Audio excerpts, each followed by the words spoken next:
Now, in an era where customers have countless options at their fingertips, it's become very important for businesses to go beyond simply satisfying their customers.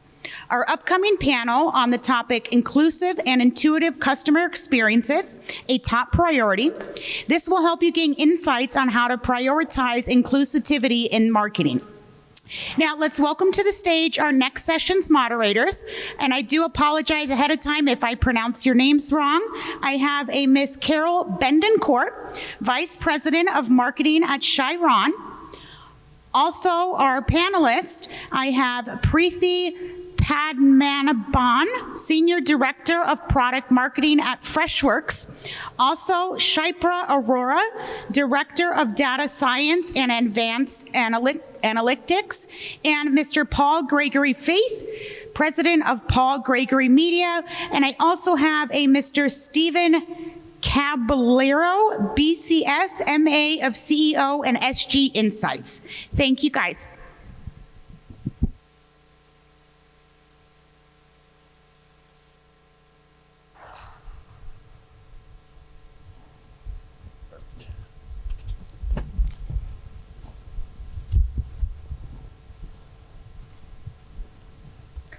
All right, good morning, everyone. As she just said, I'm Carol Bettencourt. I'm with Chyron. Chyron is a global $100 million company that is a B2B servicer for live television broadcast. My role there is as Vice President of Marketing. I recently did a complete rebrand, and I'm very excited to be here with all of you. I think there is much to be lost by not being inclusive, by not being intuitive. I think providing your customers and potential customers with a great experience, listening to them, learning from them is essential to our success at Chyron and to the success of any company. Right now, I would like for each of our panelists to introduce themselves. They'll do that much better than I would, and to also speak just briefly about why they think inclusivity is important, and then we'll move on to some more in-depth topics. Thank you. Am I audible? Okay, great. My name is Preethy Padmanabhan. I'm the Senior Director of Platform Marketing for Freshworks. Freshworks is a public company. We are the first SaaS software company from India to IPO in the NASDAQ. I have been with the company for about 3 years, running the AI marketing as well as the platform marketing. Personally, I've also launched a podcast called 10X Growth Strategies. So for me, what does it mean to be inclusive and intuitive with respect to customer experiences? One is to look at it from a global perspective. There are several audiences that we go after at Freshworks. And as a person, as we're reaching out to our audiences, how can we be mindful of different priorities and different preferences from the global audience? For example, we do a lot of developer-focused marketing. So how can we understand better how developers across the globe, say from Japan or Europe or from North America, differ in the way by which they approach the product? That's one perspective about being inclusive. All right. Good morning, everybody. I am Shipra Arora, and I work for a management consulting firm, Bain and Company. And I work in their marketing insights and data science department.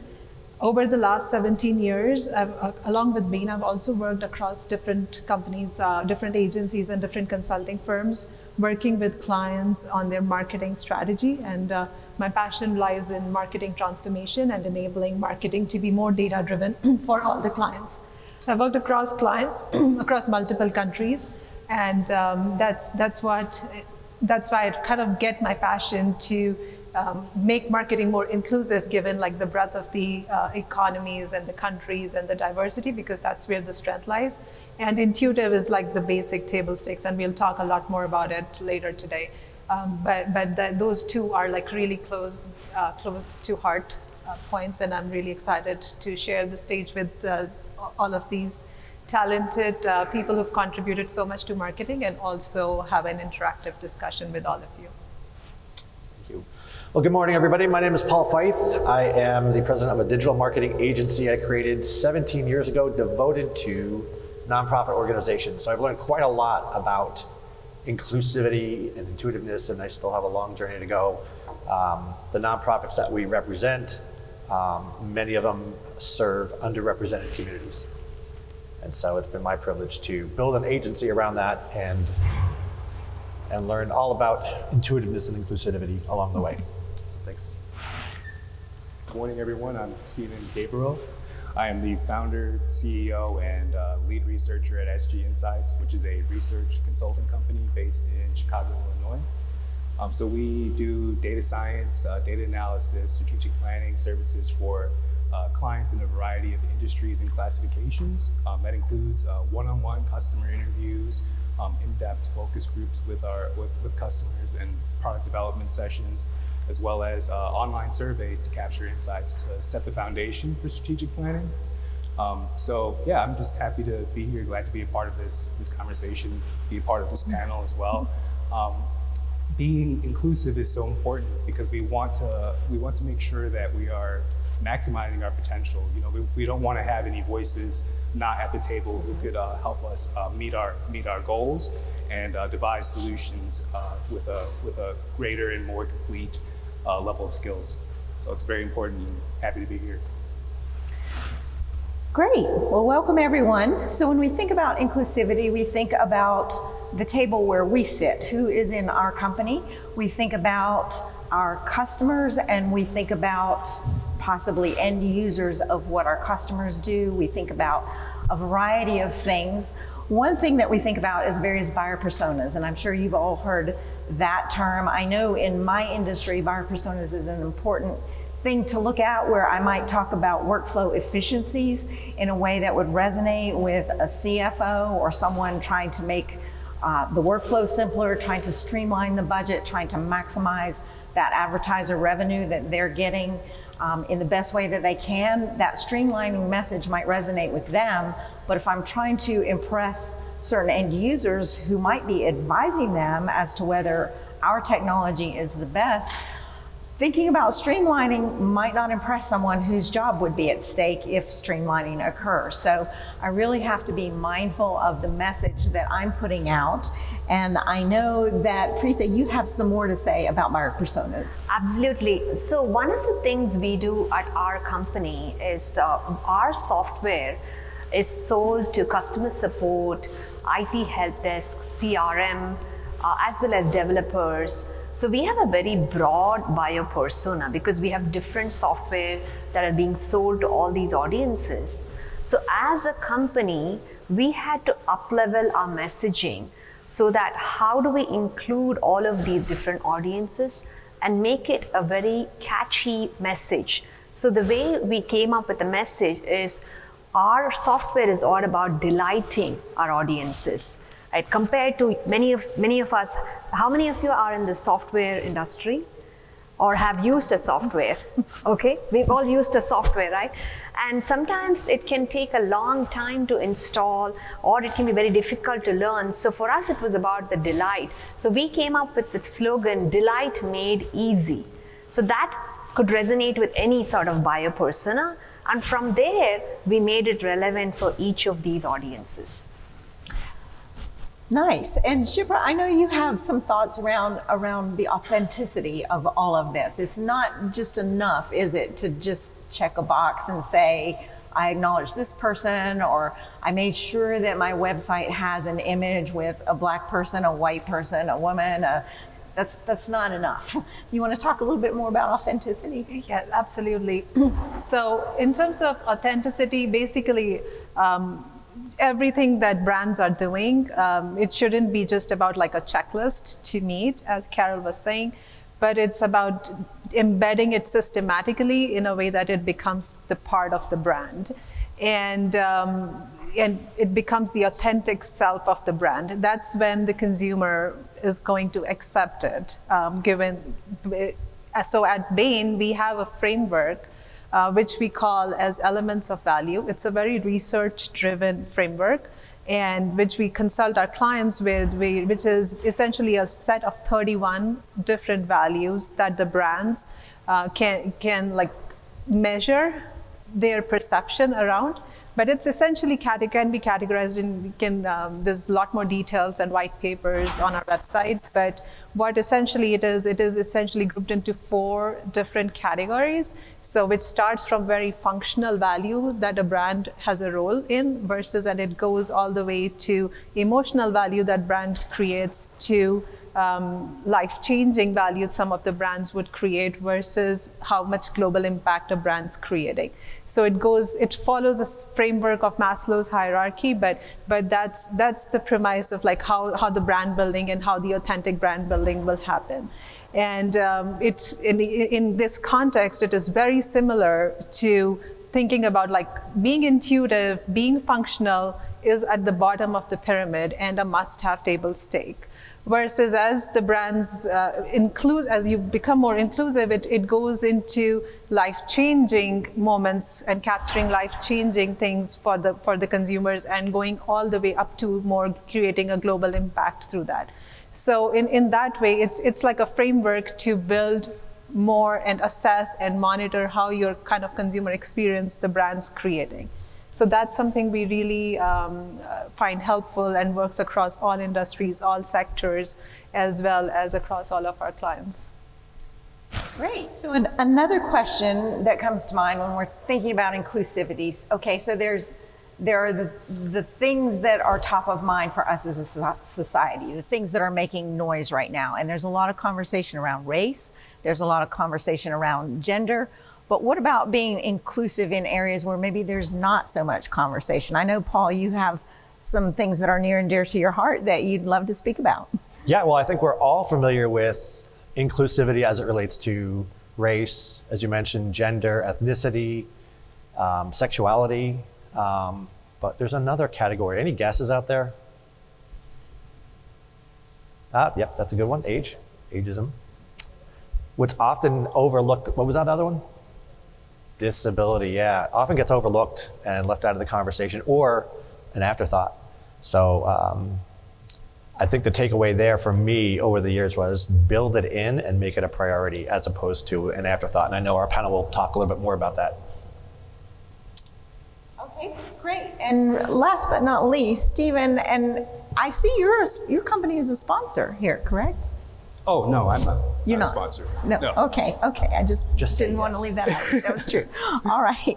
So kind of thinking from a strategic standpoint and understanding end users, would you like to speak a little bit more about inclusivity in that for sure. term? Yeah, absolutely. Yes, from a strategic standpoint, thinking about inclusivity could involve your end users, right? Another way we think about them is our audience or our community. So we want to know who, as we just kind of talked about, who comprises that community, whether it's their demographics or their professional background, their experience level, what discipline they belong to. All this matters, and it could create some distinctions or variations in terms of what they're looking for from you, specifically based on their identity. What are they finding valuable? What challenges are they having or what problems are they having? Being inclusive is about knowing that identity and being responsive to those specificities depending on what segment we're looking at. Do you have specific research methodologies that I'd love to share some best practices. At SG Insights, we involve both quantitative and qualitative measures. So that's the numerical metrics that you might capture through an online survey, as well as the spoken insights, that emotional aspect, which is really compelling from the interviews and focus groups. So combining those methods, what we look for are those statistically significant areas of consensus. So where are those key themes? Where are those patterns? Because that's what we want to hone in on and create our strategies around. So who's satisfied, who's disgruntled? Those are the things that we want to find out, because that's how we refine those data points into personas, into our marketing segmentation, or our engagement scaling, all of which basically just function to say, if you have this set of characteristics, we might be likely to expect you to behave or engage with us or interact with us in a certain way. So we can be a little bit more proactive in how we try to devise solutions. if even bringing them to the table to devise solutions with us, making sure that we're in dialogue and in conversation with our end users and audience members so that we're connected. And Shipra, sorry, question? Yeah, what if it's backfires and you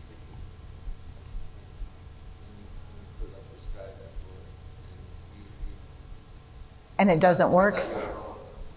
It turns out you're wrong. See, I'd love to. Go ahead. That's what's great about making sure that you have representative groups of the people that you're trying to solve for along with you, so that you are getting that refinement from them. You're getting that live feedback. Well, is this right, or is this what you're looking for? So it's a constant conversation. It's a work in progress. So yeah, we may not nail it right on that first try, but then we can point to the sources as to what led us to that decision. If we have an audience where 70% are physicians, we can say we spoke to a large representative sample of those physicians, and that's what's influencing our strategic moves. Yeah, and I think eliminating bias in your research methods might head some of that off at the pass before that even happens. Shipra is somewhat of an expert in that realm. You want to talk a little bit more about that?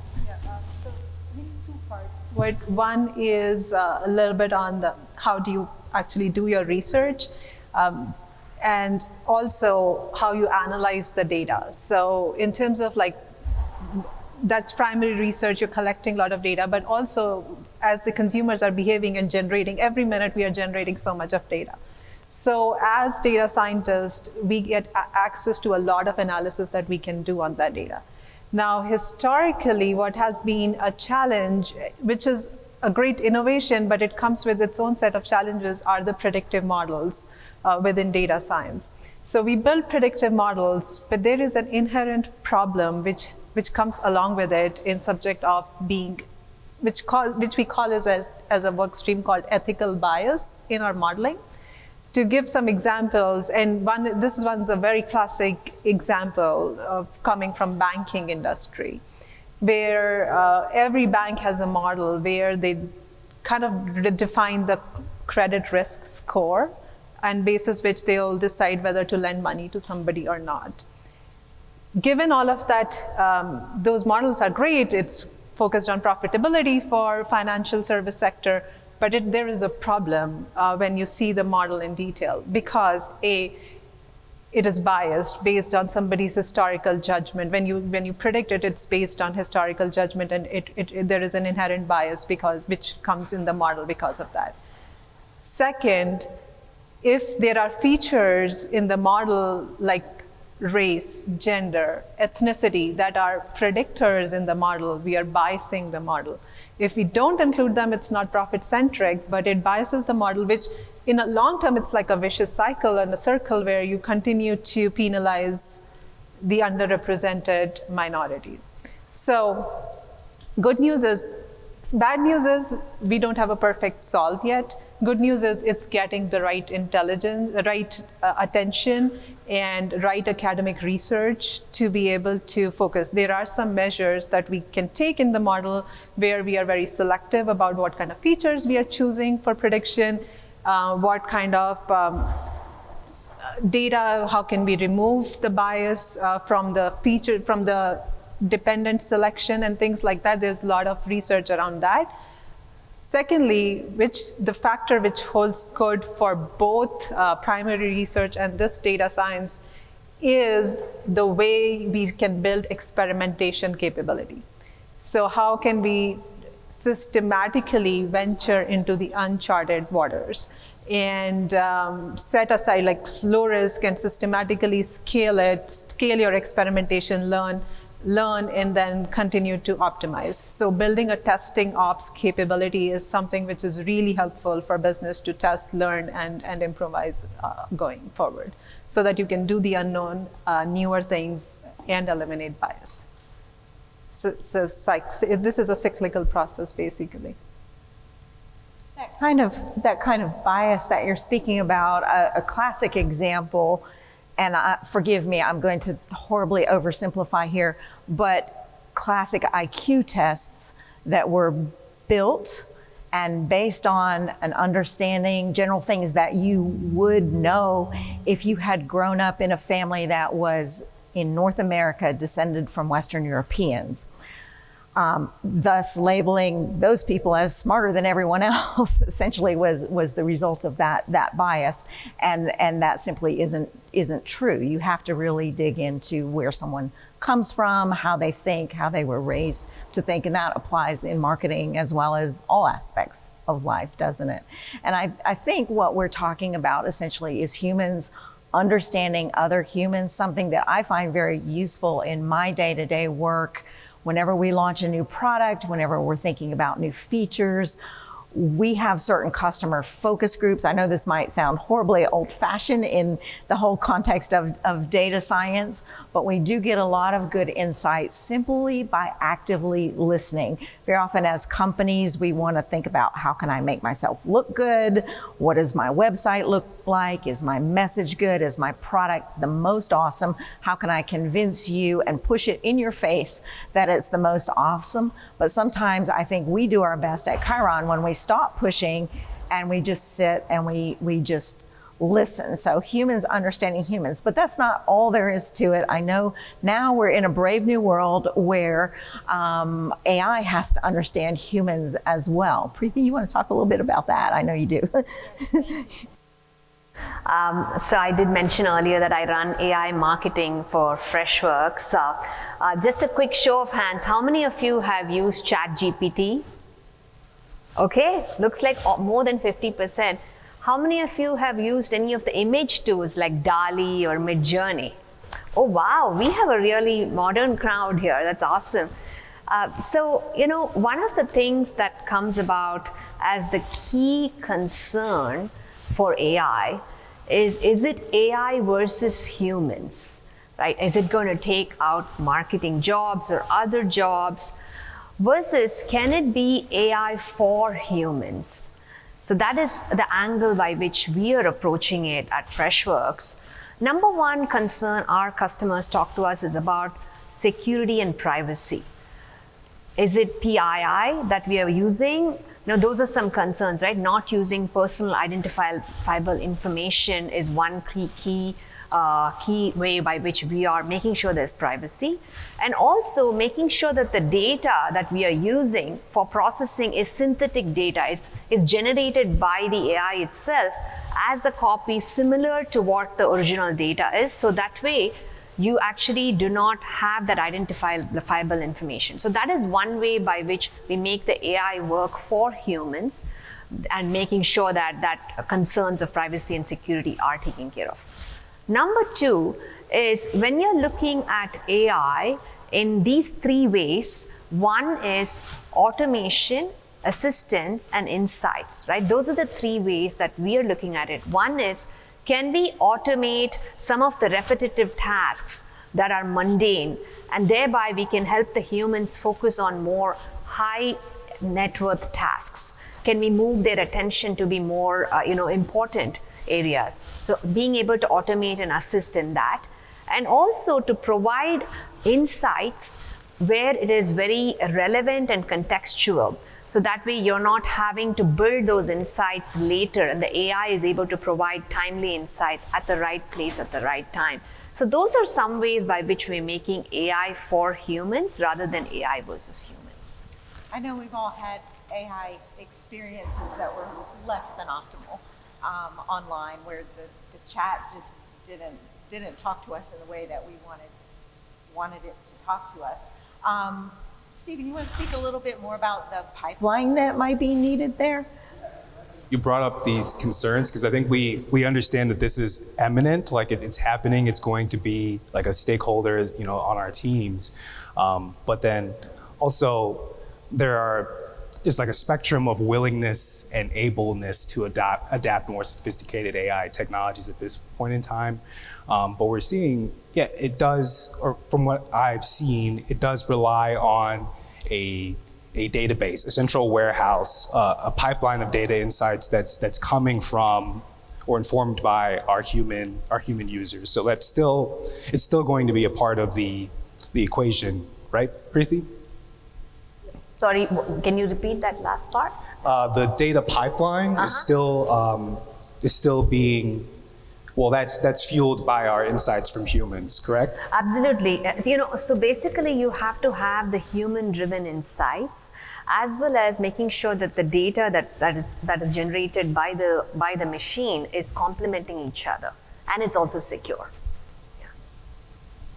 Yeah, I think it's similar, if I might make a metaphor, in the way that you might train a child to play a sport. If you have them kick the ball 10 times into the goal, that's one level of training. If you have them kick it from multiple angles 1,000 times, their mind, their muscle memory has a lot more data, so to speak, and they're much more well trained. So training AI is not magic. It's training. It's repetition. It's looking at things from all different angles, if you would. When we talk about inclusivity, now this panel is supposed to be about inclusivity and intuitive experiences, and I think the two are closely related. If I want something to be intuitive to a person with one experience or one set of abilities or disabilities, that might not be the same experience that I would give to someone else. Paul, would you like to speak a little bit more about what intuitive means as far as being inclusive? What makes an experience intuitive for someone? I think we all have the same pet peeve. Let me just paint you a picture. When you dial a service like your telephone or your internet service and it says, press 1 to reach the service department, please enter your account number. And you enter your account number, only to talk to somebody who asks you for the same information again. Why is that? That is not very intuitive. And we live in an age where that could be easily fixed, right? So intuitive is not just understanding the issues and challenges of your customer, but it's also being ready for them, also being prepared for them. And wouldn't it be great if the issue or challenge didn't happen in the first place? What if you called that same internet company and they said, oh yes, we know there's an outage in your area. We have your account number. They're working on it. Expect it to be resolved within 10 minutes. That would be great and intuitive. It'd be even better if it didn't happen in the first place, right? And companies are working on that. Right, so building your brand is not just marketing in an inclusive or intuitive way, but making the entire customer experience more intuitive for any customer along the way. So we all know it's a lot cheaper to keep a customer happy than to get new ones. So keeping them happy is important.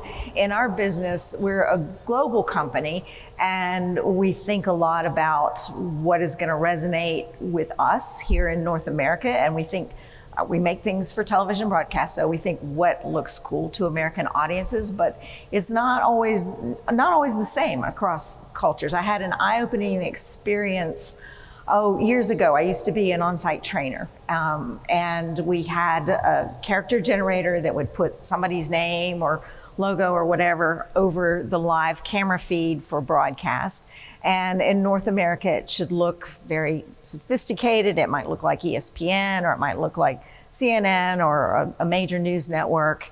And it might be somewhat flashy, but not too flashy. And then I started doing trainings because I could speak a modest amount of Spanish. I started doing trainings for LATAM stations.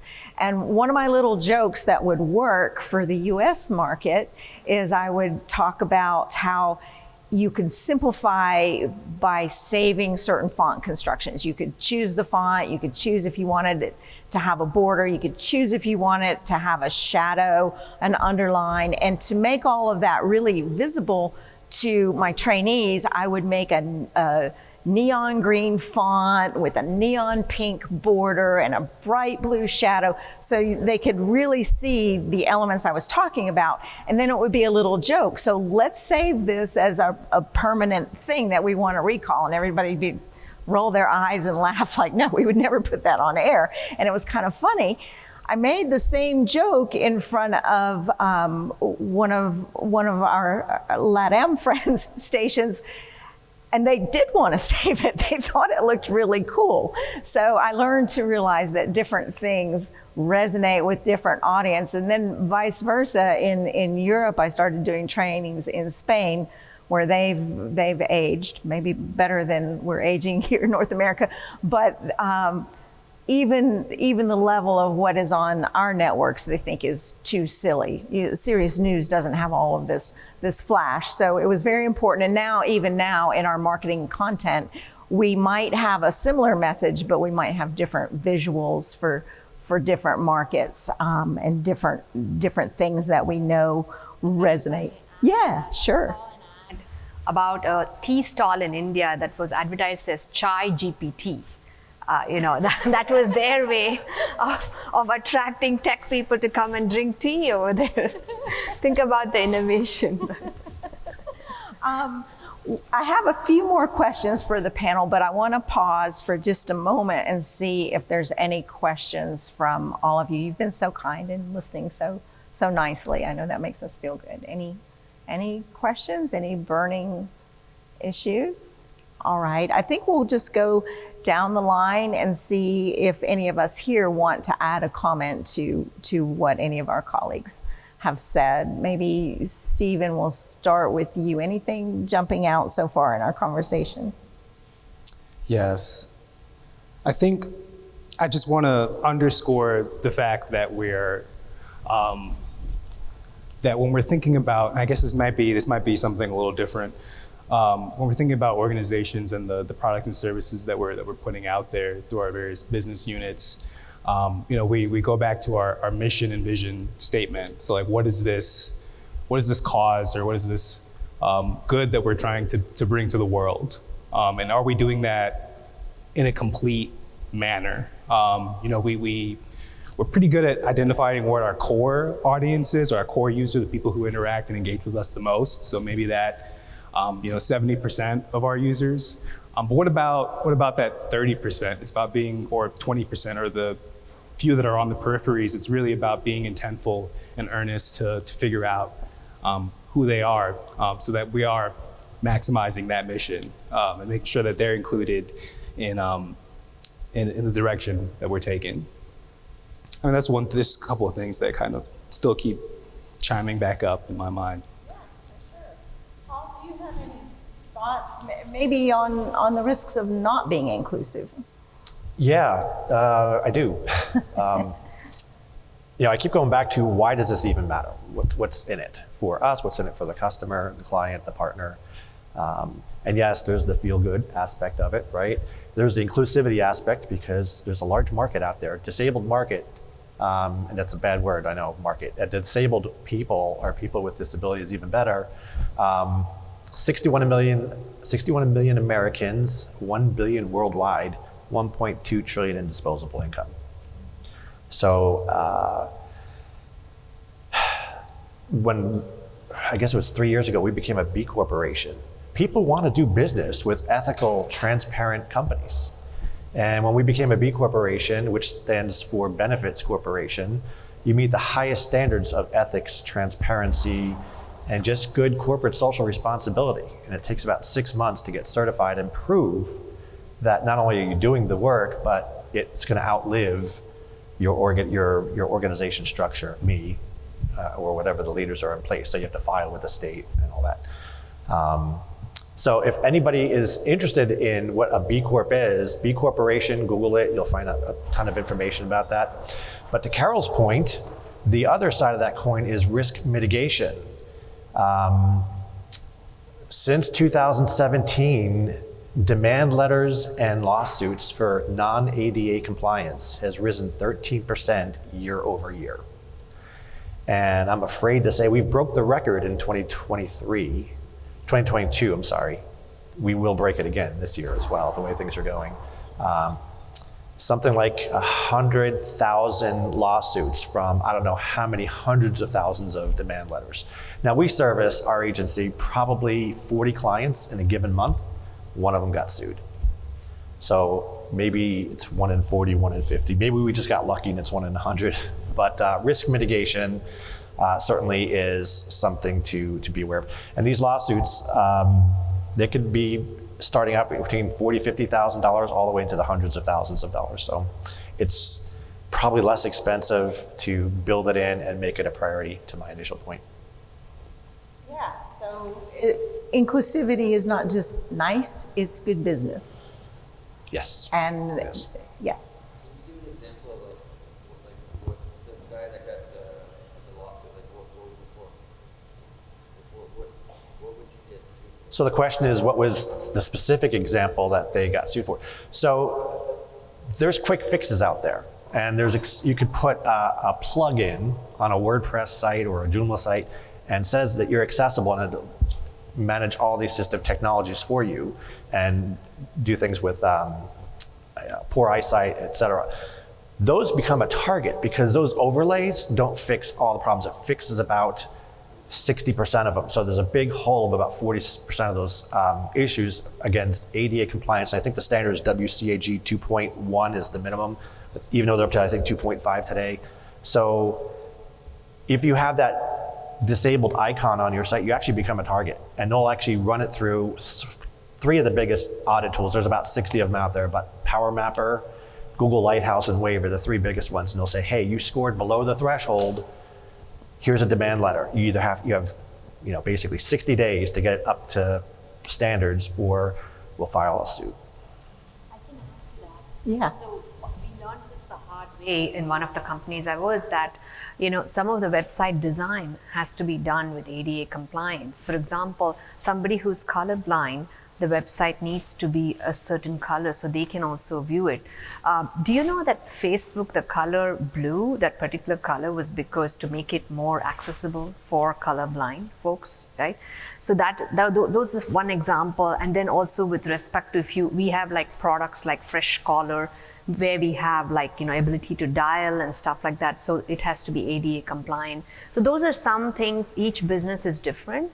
So you have to make sure your website is compliant. And if there is such a demand letter that comes, they usually give time, maybe like a few months, for you to go and fix everything, right? And by the time you at least have to fix majority of the issues that they call out, and then it's like you continue to make sure you invest that in the future you don't go against that compliance.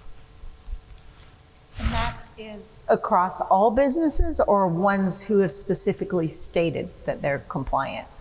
Well, certainly public companies are at a bigger risk, yeah. But certainly like companies that are more ADA compliant or is stating that do have that need to do that. And that's something we don't always realize. Yeah. As we're setting about making our website just look how we want it to look. We Exactly. don't think about that.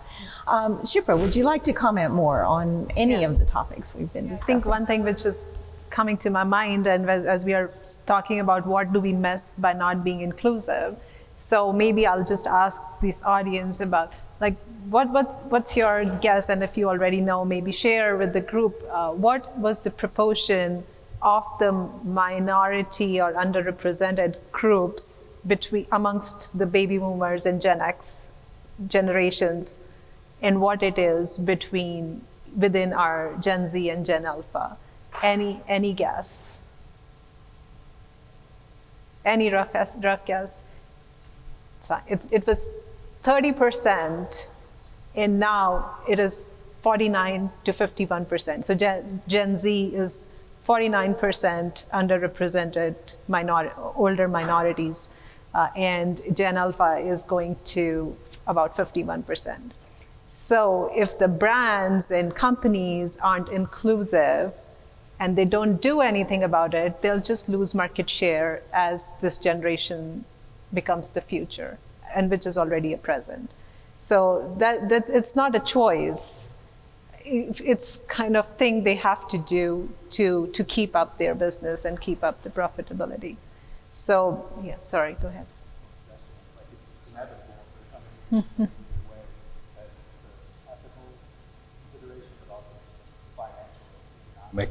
Common sense kind of approach to it too. So. You had a question?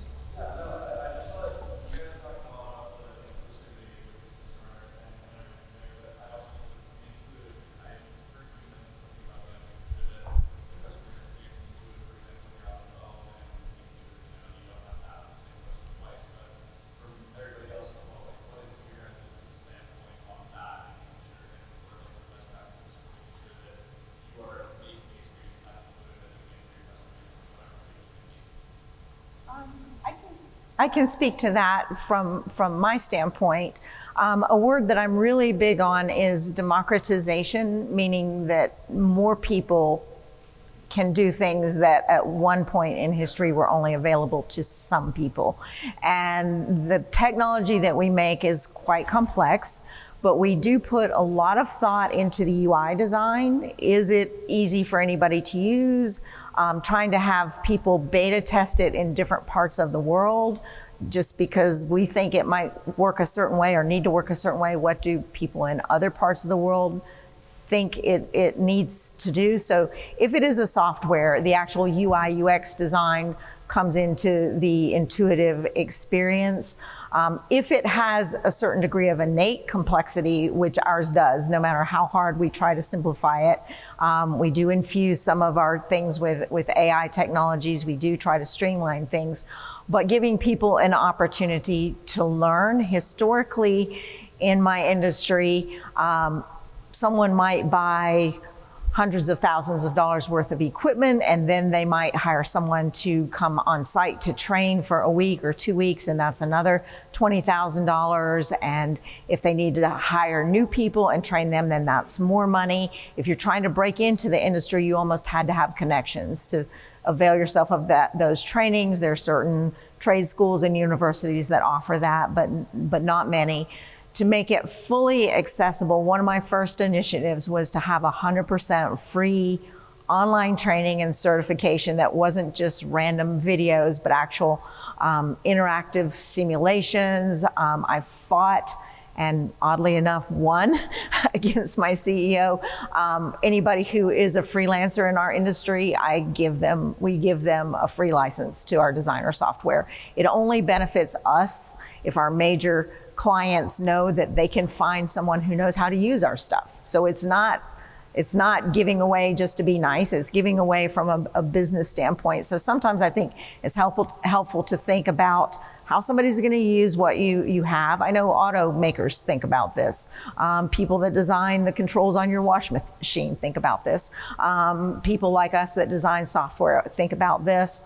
So an intuitive interaction with whatever the product is, an easy and free way for anybody to learn it are all part of the intuitive experience from where I sit. And it's benefited us from a business standpoint.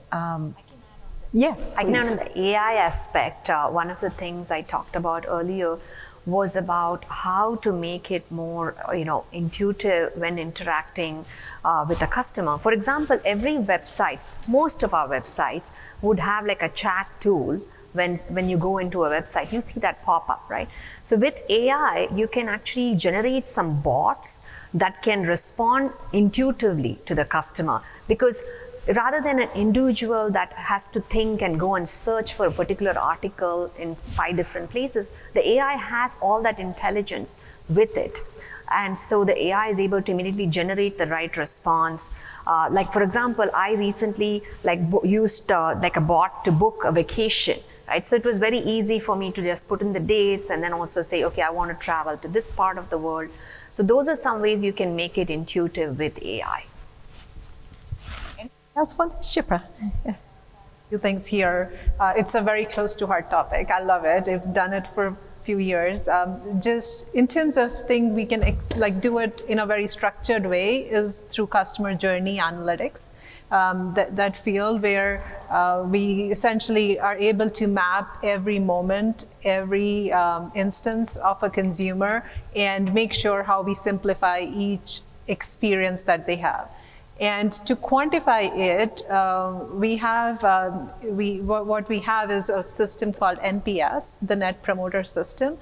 Basically, what we do with that is with every interaction, we call it an every episodic interaction that a consumer has with a brand, we are able to predict or survey and estimate whether that interaction the consumer had would make them a promoter, will have a neutral reaction, or will that make them a detractor. Now, what that helps us do is if there have been some, like for instance, call center, a dissatisfied call on a call center is definitely going to put somebody into a detractor. once we are able to predict that score immediately, we are able to remedy it as well. So its intervention is also very important. And so first design it, assess it, and then intervene accordingly. So that's the kind of thing we try to follow. I'll also say one of the tools we use in our agency is a program called MouseFlow. You can do user focus groups and collect data aggregately or individually and drill down to an individual user and see how intuitive or how non-intuitive it is. It actually gives you a frustration factor score on every page. So it's a great tool, it's very inexpensive. Don't confuse intuitiveness with innovation though. Henry Ford was quoted as saying, if I asked my audience what they wanted, they'd say faster horses. So don't confuse innovation with intuitiveness. I think those are all excellent points. It's really about the journey, right? You have to pressure test it, as everyone has been saying here. There's a larger journey, breaking that down into steps, and then bringing them to the table in the conversation and validating it and saying, hey, is this reality? This is what we were believing, this is what we've gathered, but can you help us validate our theory here so that, it is, you are getting live feedback and they can tell you, whether it's a product, like an actual software, like walking through the clickable steps, or if it's an actual tangible event where it's like, hey, the sign postage, like I was lost. Like sometimes we need that human insight to layer on top of that. Yeah, go ahead. Is there a service for proposing or surveys or There are many out there. I'll just name a few. Question Pro is a nice one that has the actual analysis, like features. You can do the crosstabs within there, and also say like which differences are statistically significant. Excuse me. But there are tools out there that are free, like SurveyMonkey, that do the job just as effectively. If the goal is just for discovery and food for thought, it doesn't hurt just to put that question out there. I use SurveyMonkey a good bit. I use just interactive sessions with small user focus groups. Sometimes a tool that we commonly think as maybe a lower or mid-funnel marketing tool, a webinar, is also a good tool for analysis because you can get those questions from people who are on the webinar, maybe who are already active users with certain technologies that are cloud-based. We can see what our customers are doing, where they're getting stuck, where they're maybe logging off and just throwing up their hands. I don't fully grasp the Internet of Things, but I know with that, you can also see, or companies can see what the users of their products are doing to a certain extent. Anybody else want to comment on user surveys, knowing your customer? Anything in general? Specifically for tool, we use Qualtrics, and I absolutely love that, so strongly recommend. I don't get any commission out of it, but it's a good tool, so we love it. Qualtrics. We're about to wrap up. We're just under 2 minutes here. We did have some slides that some of us wanted to share, but we weren't able to organize enough ahead of time in order to be able to share them and weave them into this conversation in a graceful way. And we're also missing one of our panelists. I know Preethy has some really excellent slides. I know Steve sent me an entire deck. So you are welcome to hit any of us up after we step off of the stage. I'm sure we would be happy to send you our decks on topics of interest. Any final questions before we call it a wrap here? All right, so I would say just final comments from the group. Why is inclusivity important from a business standpoint besides just being a good thing to do? Just maybe a punchline here. Well, it's actually, like we talked about earlier, if you won't pay attention to it, it can actually take away from the bottom line because that might be fine. So certainly something to be worth it. Yeah, in addition to the business and how the newer market is coming out, I would also say with the AI, so AI will automate a lot of it, but responsibility and accountability is still human beings. So accountable and responsible AI is something which is very, very important to make sure it's all inclusive. And to your point, 50% of the market, trillions of dollars. I mean, innovation is permanent. Like, people are always going to want faster horses or faster cars. People are always going to be able to grow and change. So we have to find a way to stay in pace with our audience so that they don't evolve ahead of us and we lose them. So it's a work in progress. Ourselves, our work, our research, our organizations, all of it.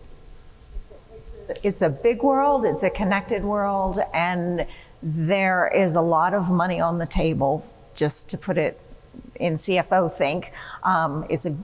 Inclusivity is good, and it's good profit, it's good business. So thank you all for listening, and we'll look forward to getting to know you throughout the next 2.5 days. Thanks.